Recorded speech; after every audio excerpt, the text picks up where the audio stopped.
Bwanyuma yabeje abashomera ishomerere rya Nombe Secondary School ababire bebembirwe Minister Frank Tumwebaze umwako gwahwire bakekoramo umurumo gukombekera ishomerere IT block kandi amukorogo no MP Honorable Bazir Bataringa yaraganisa amabatu gona agarezo kushakare chombe kechi kandi yagareta gona 2023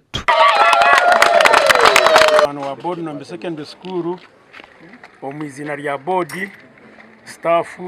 abazira nabeje nyino kushemerwa kwinji munonga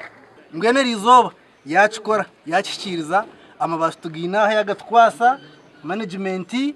aliho staff Honorable Bazir Bataringa aho kuba umubyona atwebembire kandi yatushagera munonga kandi rizoba abanyanombe twanyunyu munyu zinde kikirawe bachikora no munda cyaho tubase kandi kubaretera computers twasima rangiri izoba abo Honorable Bazir Bataringa ya mu ntunguka Alitwagera kurwo mwanya ogu twasiga abashakazi batanduko gwabo ezaho kuba ashwaringa ngwitwe nkabana ntuza kuyiturayizinga ejibroka na neberabe birumu byona webare munonga umunyo gwentunguka kwishiriza ubutumwa bwawe omugandi makuru obwo turwo muhuriye byo byonjo mu ihanga aba Calvary Junior School bayonze tawuni y'ekijungu Mbarara aba baba bebembirwa ba Red Cross hamwe n'abatura bo mwanyogu School twashara mu kwetaba Water and Sanitation Week kugira ngo tuyambe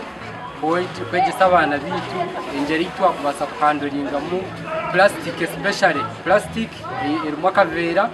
irimo bucupa butunyweramo amizi yo kunyweramo soda no guteka uburanga abakigo abaduka institutions zizire zwetorire abiyo kuyoje ubwanya bw'itugu rwa Calvary kugira ngo uruburushye yabo bari kutomuzo muri Nyamitobora wode kwariza hamwe mwe bari kutomuzi nkasero n'abasimanka kiyamani ehuru yo kurinda miza hamwe no biyonjo ningashi Water Sanitation and Environment Week eriyo negendo misho omwihanga ryona abwa TV West the Evans Taremwa agacenchwiri.